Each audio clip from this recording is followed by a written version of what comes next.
আসসালামু আলাইকুম রহমতুল্লাহি ওয়া বারাকাতুহু। আলহামদুলিল্লাহি ওয়াহদাহ ওয়াসসালাতু ওয়াসসালামু আলা মান লা নাবিয়্যা বা'দাহ, আম্মা বা'দ।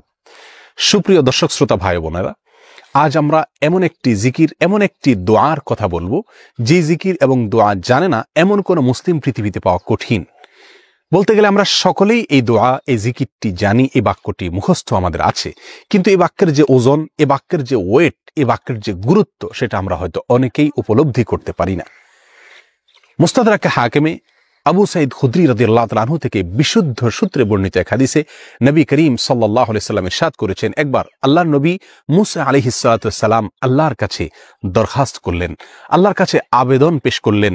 তিনি আল্লাহর সঙ্গে সরাসরি কথোপকথন করতেন, সেজন্য কালিমুল্লাহ বলা হয় তাকে।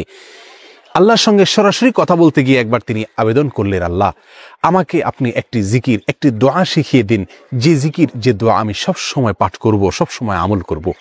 আল্লাহ সুবহানাহু ওয়া তাআলা তখন মূসা আলাইহিস সালাতু ওয়াস সালামকে বললেন, কুল লা ইলাহা ইল্লাল্লাহ, হে মূসা আপনি লা ইলাহা ইল্লাল্লাহ এই দোয়াটি সবসময় পাঠ করবেন, এই জিকিরটি সবসময় পাঠ করবেন, এটা আপনাকে আমি দিলাম। মূসা আলাইহিস সালাতু ওয়াস সালাম কিছুটা আশ্চর্যান্বিত হয়ে আল্লাহ সুবহানাহু ওয়া তাআলাকে বললেন, আল্লাহ লা ইলাহা ইল্লাল্লাহ এটা তো এমন একটি বাক্য, এমন একটি জিকির, এমন একটি দোয়া যেটা সকলেই বলে, সব মানুষই বলে।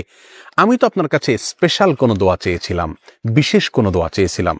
আল্লাহ সুবহানাহু ওয়া তাআলা তখন মূসা আলাইহিস সালাতু ওয়াস সালামকে বললেন, হে মূসা, যদি সপ্ত আসমান, সপ্ত জমিন এবং এই দুইয়ের মধ্যে যা কিছু আছে সব কিছুকে, আল্লাহর অস্তিত্ব ছাড়া বাকি সব কিছুকে যদি একটি পাল্লায় রাখা হয়, একটি হাতে রাখা হয়, আর লা ইলাহা ইল্লাল্লাহ এই বাক্যকে যদি অপর হাতে, অপর পাল্লায় রাখা হয়, তাহলে লা ইলাহা ইল্লাল্লাহর পাল্লা ভারী হবে।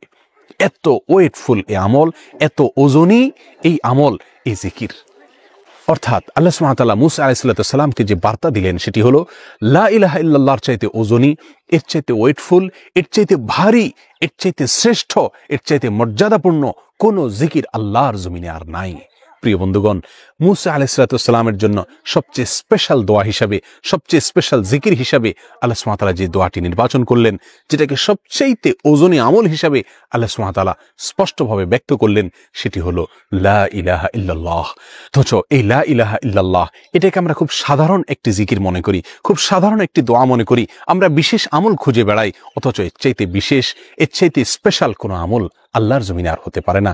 জিকিরের মধ্যে যত জিকির আছে, যত দোয়া আছে, যত আমল আছে, সমস্ত জিকিরের ভিতরে সবচেয়ে শ্রেষ্ঠ, সবচেয়ে ওজনী আমল, সবচেয়ে ওজনী জিকির হলো এই লা ইলাহা ইল্লাল্লাহর জিকির।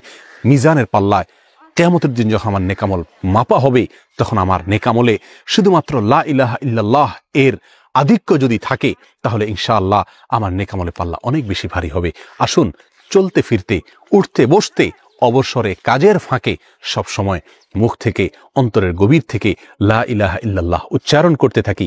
অন্তর পরিষ্কার হয়ে যাবে, অন্তরের ময়লা দূর হবে, অন্তরের পেরেশানি দূর হবে, অন্তরে আল্লাহ সুবহানাহু ওয়া তাআলার প্রতি আস্থা বাড়তে থাকবে, ঈমান বাড়তে থাকবে। এবং লা ইলাহা ইল্লাল্লাহ এই জিকির আমরা যত বেশি করব, তত বেশি সৃষ্টি জগতের অন্য সবকিছু আমাদের কাছে তুচ্ছ মনে হতে থাকবে। সবকিছুর হারানোর কষ্ট আমরা ভুলতে থাকবো। আল্লাহ সুবহানাহু ওয়া তাআলার কাছে আমরা খুব বেশি নৈকট্য অর্জন করতে পারবো। আসুন বলতে থাকি বেশি থেকে বেশি, অন্তরস্থল থেকে ঈমানের সঙ্গে লা ইলাহা ইল্লাল্লাহ।